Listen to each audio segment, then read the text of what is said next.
I think that we're going to have safety briefs that have to do a checkbox to make sure we annotate everything you're not supposed to do because of idiots like this that have made dumb mistakes that make everyone else pay for them, as we are all treated as a mass punishment. And that's because we've seen two very junior Marines get caught trying to play handsy on top of some aircraft that were at a museum and a little bit of other nefarious activities. Now, to set the scene for you, this is only a couple of days. We're talking about this was located over in Havelock, North Carolina. If you guys have no idea, that's kind of near the Cherry Point area that's over there. And if you've never been stationed in North Carolina or even driven through North Carolina, you know there's not much to do there.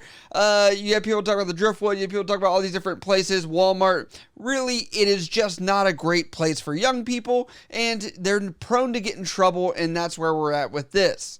Task and Purpose writes, 2 Marines stationed at Marine Corps Air Station Cherry Point in Havelock, North Carolina, turned themselves into police last Tuesday after they were caught on camera vandalizing a local tourist attraction. This included PFC William J. West and Lance Corporal Andrew E. Carranza were charged with injury to real property and a city ordinance violation of disorderly conduct. This Lance Corporal had one chance to lead the one person that was under him. It was a PFC, and he was showing them ropes. He failed. He's going to PFC. Other guy's going to be a private. I'm calling it. Now, it wouldn't be so bad if they didn't do everything wrong leading up to this event. Now, we find out more about what happened, before this event came to place, but it was known that these shots that you're looking at right now show these 2 gentlemen walking all over the aircraft, walking around it, and it even says in this article that they were wearing Marine Corps affiliated clothing, which I'd say most people around this area are affiliated with the Marine Corps, but I would say probably puts a bigger target that you're likely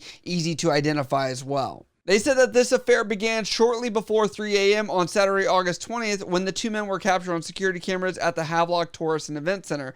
The duo, one of whom can be seen wearing a sweatshirt with USMC embolized on the front, were seen walking around some of the aircraft on display. One man climbed on or into an RF-4B Phantom II and began snapping some pictures of his own. The 2 then tried to spin the rotor blades of an HH-46E before breaking 2 windows and climbing inside the helicopter. According to police on this event, these 2 windows were worth $1,000. That's what they're totaling this out to, which I am actually surprised, because if you've ever seen some of the stupid cost of stuff that is on an aircraft and the contracts that go into it, how much it would actually cost to replace some of this stuff, $1,000 in my eyes and my evaluation of this is not very high compared to what it could have been. So if that's all that they're going to be charged with having to pay or replace, I don't know about labor and things like that, I'd have to say that is a win for them, that it's not too crazy, but it's still dumb that they did it. Like I told you earlier in the video, there were some events leading up to them going to this aircraft and breaking some windows, and it almost put a target on their back, and it almost wrote the story itself. But that's because as this story came out, those photos of these gentlemen on the aircraft were actually being put across the news stations, and this got the attention of some actual local restaurants in the area that these men were at before they even went to this aircraft. When the Havelock Police Department released some of the security camera photos on Monday, August 22nd, it revealed that the early morning vandalism had only been the conclusion of what was almost certainly not a well thought out evening, says Task and Purpose. It says West and Carranza had also been seen at a local Waffle House where the 2 apparently skipped out on the check. Employees at the Waffle House reviewed their own security footage from about an hour prior to the vandalism and recognized the pair as the same 2 people in the Tourism and Event Center.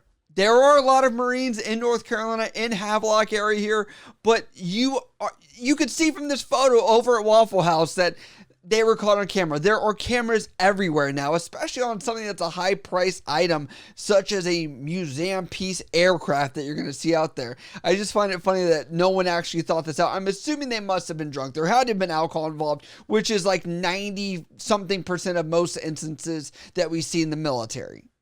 Obviously, this has caught the attention of a lot of people, and there are the laughing stock, I would say, right now of some of the military news that's coming out there. People on Facebook have said this. Matt Grilly says, a tale as old as time. Baton Rouge says they're just upset that their ASVAB scores weren't high enough to join the Army. I will have to correct Matt on this one comment here. The fact that they are aviation, they are Marines. It's kind of like a oxymoron. They probably have a higher ASVAB than I would say some of the people in the Army, but we'll just digress from there. Mark Bishop writes, looks like your average British infantryman Saturday night out. Young men being young men. We did this or similar many times. It's letting steam off, or it's just their silly drunk selves taking it a little too far. But I bet they throw the book at them in almost over-the-top sentencing. You're only young once. They are living it. JJ Loveless then responds and says, once you start breaking things, it isn't fun and games anymore. It's a crime. So I have to say, looking at this, is this just fun that these Marines had? They got in a little bit of trouble and they're going to continue their career and, make it through?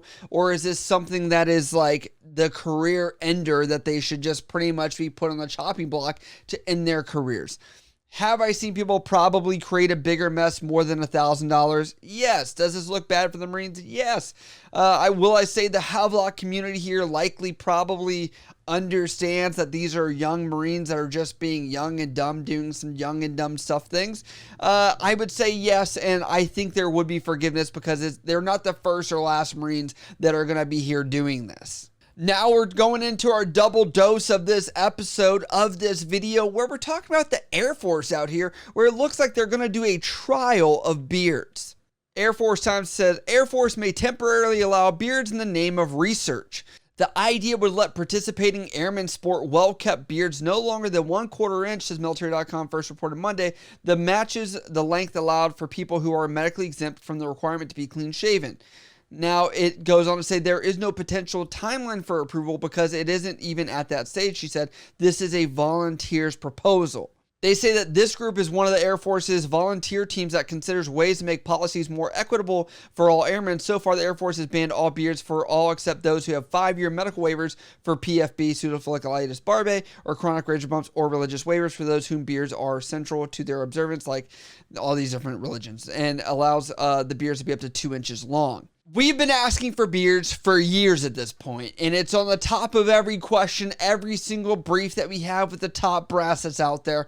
And the fact that they're even going to test this is kind of crazy because from the reports previously that have been about this, it's typically from the manufacturers of people that actually develop the gas mask and the reason why we're being forced to shave. So I just wanted to say that to actually be something or actually do a trial of it is kind of interesting, and why they don't actually try and do this with people that already have the exemption, I'm not really sure, but let's cross our fingers if you want this to be a thing in the future like this video, because it might tell the people of the powers that be that this is actually important to us. But as always, that's the news for today that I wanted to cover. But as always, if you guys have other video ideas, topics, whatever else you want me to cover, always feel free to hit me up on Instagram, Snapchat, Twitter, TikTok, or down in the comments below. I love you guys. I'll see you next time.